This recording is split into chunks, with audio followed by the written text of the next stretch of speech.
lot of other progressive organizations to let them know who we are, what we're up to, and why, why this is an idea that they should really consider supporting.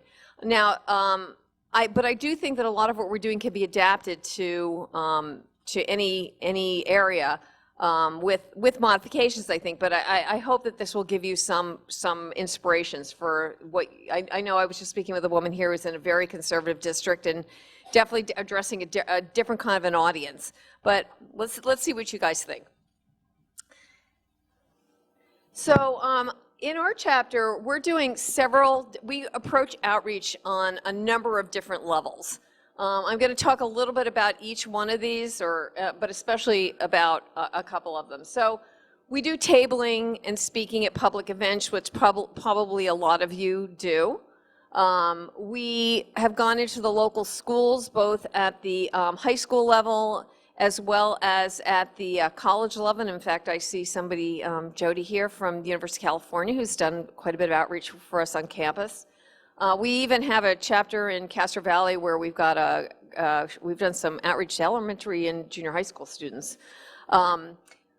We show slideshows, we do speaking engagements, we're called in for speaking with engagements.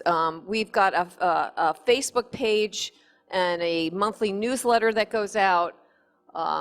We do many different kinds of creative public events, which is something that I'm going to be focusing on today. We have an active meetup group, which has brought quite a few people into our chapter. How many people here are familiar with Meetup? Okay, we'll be talking about Meetup a little bit. And we have an endorsements committee that also does outreach through doing endorsements. So just starting kind of at the basic level, we show up at events and we table. I would say when we started doing this about 3 years ago, a lot of organizations didn't really know who we were. We started contacting them and saying, you're having a march, you're having a rally, we'd like to table. We'd like to come and table. We'd like to come and speak. And we have, we take the opportunity to talk with people who are interested in the climate at those events, and we do get out there and speak. This is a recent event at the Lake Merritt in Oakland, at the Climate March in Oakland, where we had a table and got a lot of constituent letters signed. We do bring constituent letters when we do outreach, and we get lots and lots of constituent letters signed that you can take with you when you go in with your meetings with your member of Congress. So we do take that opportunity. Of course, we've always got sign-up sheets there as well. And in the next session, Rochelle Wheeler will be talking about what we do with all that information that we're gathering at these events, because we do quite a bit of follow-up. We have also done a lot of partnering with other organizations in our area that are working on climate issues. In this case, this is an organization called Transition Berkeley. It's a local organization in Berkeley that is working to help people in Berkeley make the transition out of a fossil fuel economy into a new, more sustainable way of being and running our city. And we were a guest speaker there and did outreach, and it was interesting. This was an interesting event because somebody showed up who really supported cap and trade, and kind of got into a little back and forth there, which was an interesting and something you need to be prepared for. But this just gives you an idea that we are invited in by other organizations to speak with them. I'll also give an example. I was invited to come to an event with 350.org a couple of years ago, and showed up, offered a quick workshop on carbon pricing and CCL. Out of the entire meeting, there's a lot of people, 2 people showed up, just to give you an idea of, but one of those people is a former Republican lobbyist who is now an active member of our chapter. So you never know. We have partnered with the public library in Berkeley. This is a recent event that we did with the North Berkeley Public Library, and the librarian was so happy with this. He basically said to us, if you want to do this at the other libraries, I'll help you set this up. We got quite a good turnout. This is a neighborhood library, And the library actually publicized this and put this out as a library-sponsored event. This wasn't an Earth Day event. This was just an event that we did. And, you know, we served a bunch of, we had some food there, and we had a discussion there. I did a presentation there. We had tabling there, and it just gave us an opportunity to get the word out. So basically what we've been doing is using this movie. I don't know, how many here have seen Before the Flood? Okay, great. So we've been using this movie, which you can get a copy of for like 20 bucks, you know, really cheap. It's a draw. When you advertise that there's a Leonardo DiCaprio movie, and people come. And you know, I mean, people aren't coming. If I had just said, oh, CCL is going to give a presentation at the North Berkeley Library, I don't think we would have gotten nearly as many people. So, and I know that CCL also has a program where they are encouraging chapters to show the movie Merchants of Doubt. How many people here have seen Merchants of Doubt? Okay, so that's another really great film. I don't know if it's quite as much of a draw, but it's another film that you can use to get people to get engaged. I also had did an event at my home. I have a large screen TV where I showed this film, and I invited a bunch of friends for pizza and this film, raised a bunch of money, which was nice. Not a lot of money, but you know, a couple $100 for the evening.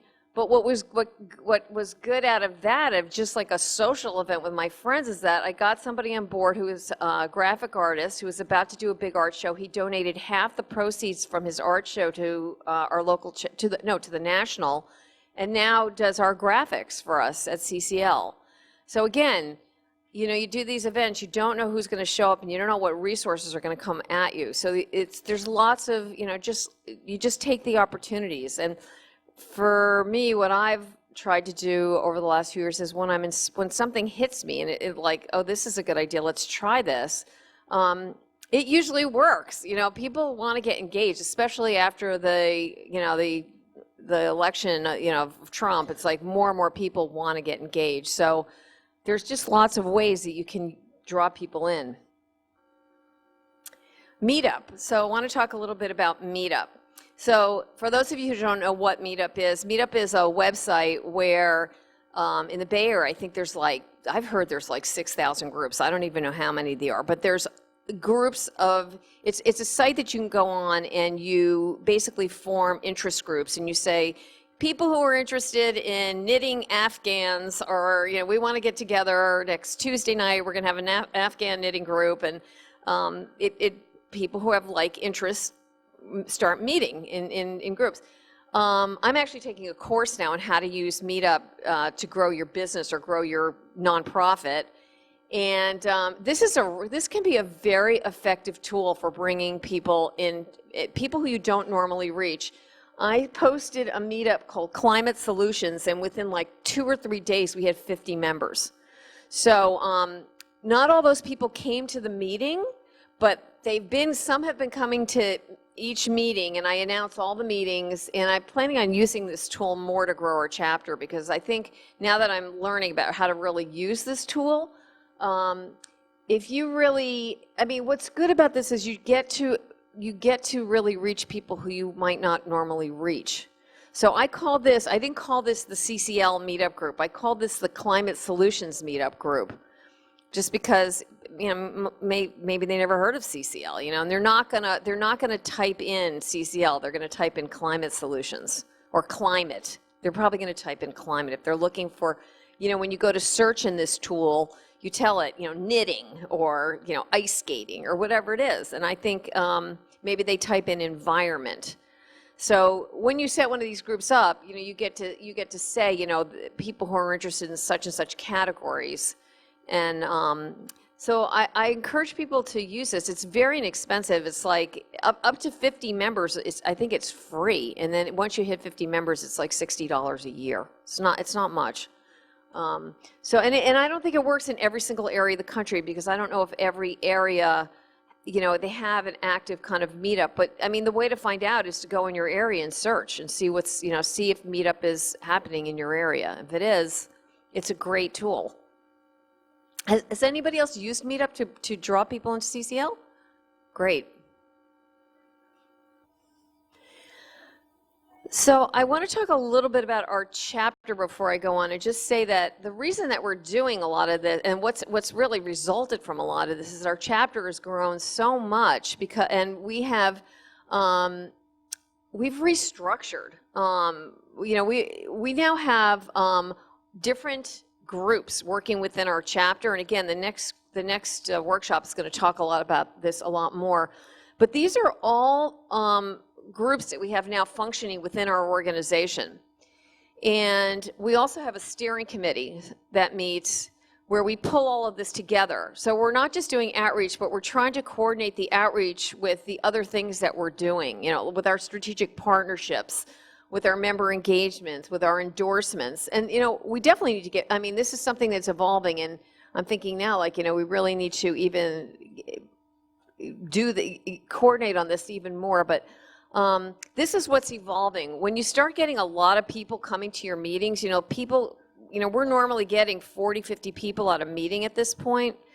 So we're really starting to specialize, and we're doing that so we can keep people engaged, because it's actually just too much to try and handle it all in one meeting. We have some breakout time during the meeting, and then the outreach team, first of all, we have more than one outreach team. My outreach team focuses on doing public outreach and slideshows and presentations. We've got we have an outreach team that just does tabling. So I think you're going to find that if you start using some of these tools and you start growing your chapter, that you're going to want to start specializing a little bit. You're going to get a lot more efficient. And I know that my outreach team, we meet we meet on Monday nights in the Alameda County, and then 2 weeks after that, the outreach team meets, and we talk about, what are we going to focus on? We do trainings. I'm going to talk a little bit about the slideshow, but we do slideshow trainings. We let people give us the slideshow, so people get, some people just want to do outreach, and they're like, I want to tell people about this. So then, okay, here's the process, and talk with them about how to become a good presenter, and how to customize their slideshow. I'll talk a little bit more about that. We have an endorsements team, and I want to talk a little bit about this. We, just in our local area in the last year, we have gotten, I believe it's unanimous endorsements from 4 of our local cities: Berkeley, Albany, El Cerrito, and Richmond, California. We're working on Oakland right now, and we're trying to get endorsements of every city in Barbara Lee's district, in our congressional district. But what I want to say about that is that, and we haven't done enough of this, and this is something that I think has really got potential, is I think that endorsements, once you get an endorsement, it can really be a vehicle for great outreach, just in terms of, we got the endorsement of the Berkeley City Council, that really should go in every newspaper, the local radio, it's a real opportunity. So the endorsements team and outreach are something that can be really integrated. And then, of course, when you're doing, when you're speaking to the city councils here, it's another opportunity to educate. So not just the people who are on the council, but all the people in the audience, and also all the people watching it on TV, because all these city council meetings are televised, and it's hundreds of people watching these. So it's another opportunity. That is me, yes. I just happened to do this, but I just want to say about this may be me, but I'm just one speaker here. I don't know, that's the picture they happen to take. Our endorsements from our city councils were done by new members who came into our chapter, found out through presentations that were done, and within, I'd say, a month of the time they got engaged, started working on these endorsements, brand new members, and got these endorsements. So I think I'm going to hold questions till the end, if that's okay. All right, but hold that. Okay. Okay, I want to talk about public events, because we've been doing some really creative public events, and I'll tell you specifically what they are, but I want to tell you why they're important. So we have been doing public events partnering with other organizations to do large public events. And this has been such, I think, a big benefit to our chapter in a number of ways. First of all, these events are opportunities to expand and develop our strategic partnerships. And I'm going to show you a list of some of the organizations that we've been partnering with to do these events.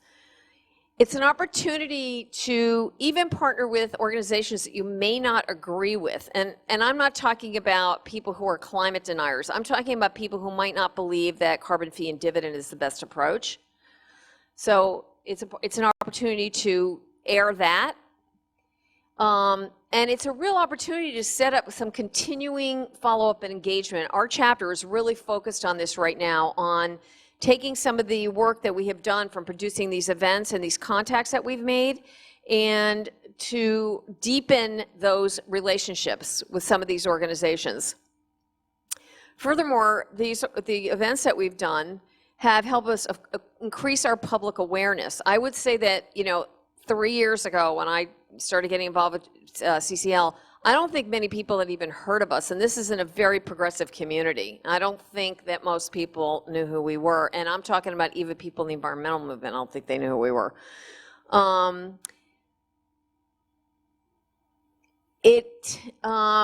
Well, this is the other thing it does is the other thing that we do with this is that we use these events to do outreach with email. It helps us to expand our email lists.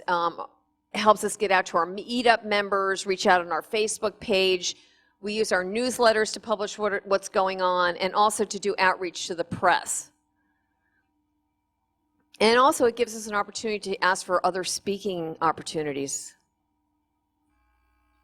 These are a list of some of the organizations that we have partnered with, which is just like we've done a lot of work with the League of Women Voters. For those of you who don't know, the League of Women Voters actually have supported carbon pricing.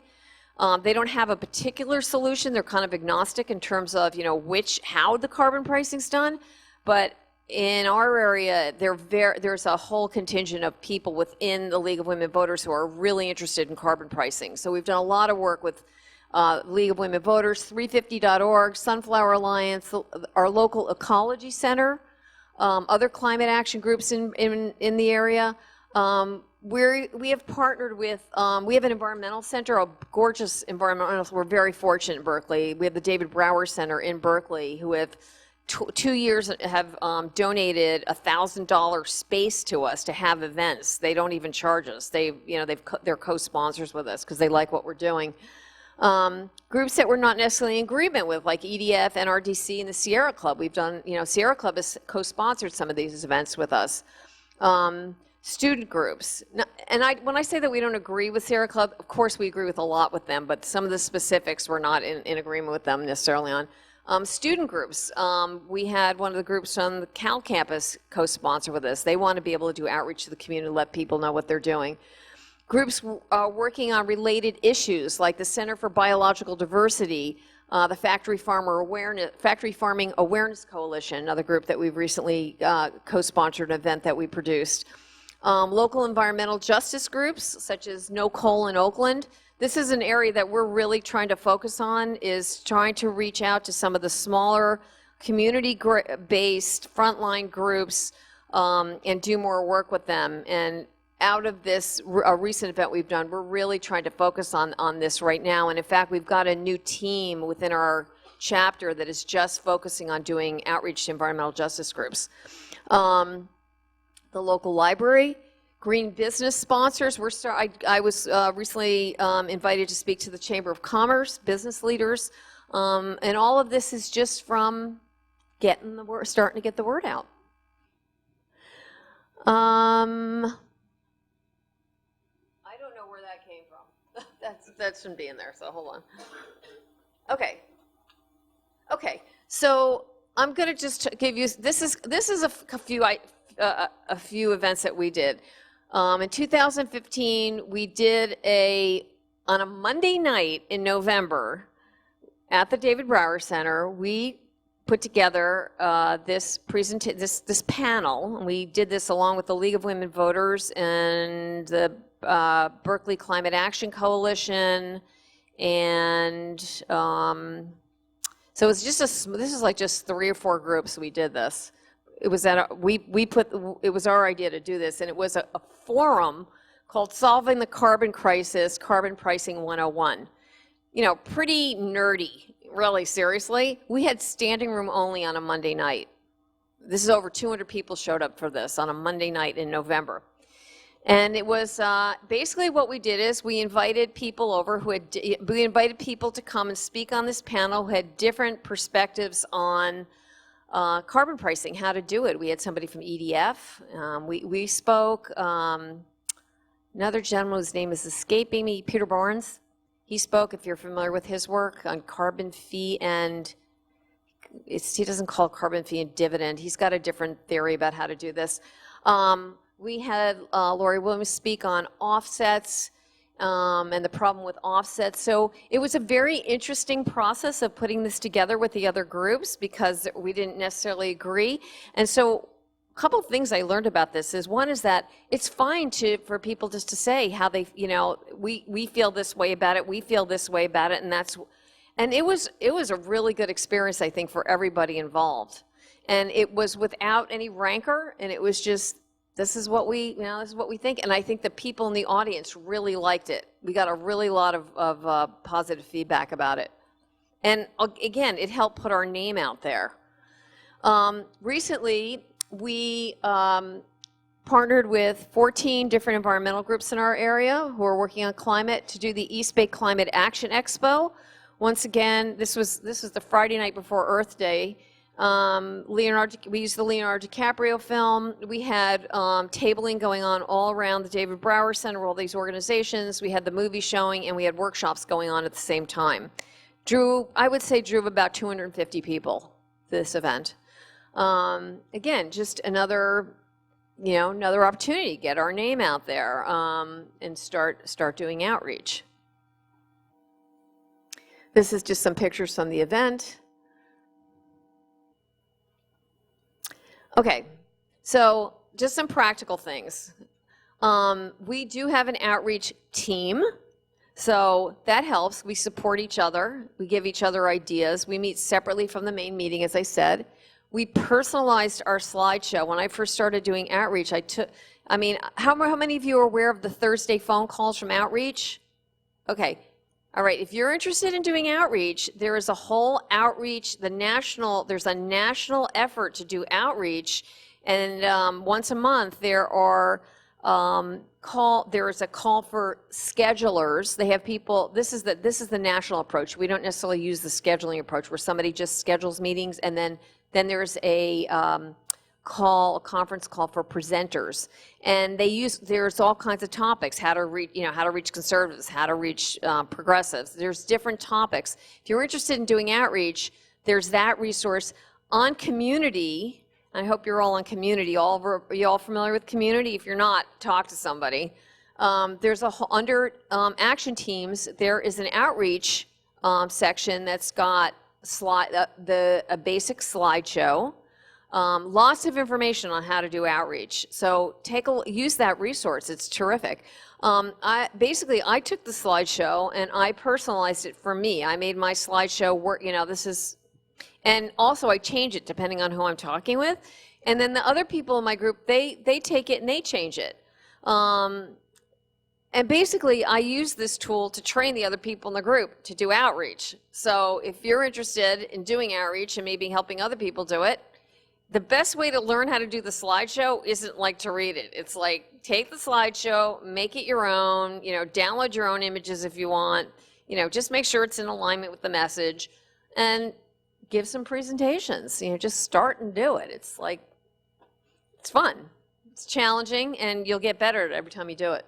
On our outreach team, we use Google Docs. So if I have a presentation, somebody else has a presentation, we upload all of them to Google Docs. We also use that for other things related to outreach. Like if I've got a sheet in there that kind of like a cheat sheet, like, here's how here's something important. You have to, every time you do a presentation, you have to report it. So you should report it on the field report, and it's important for National to know about that.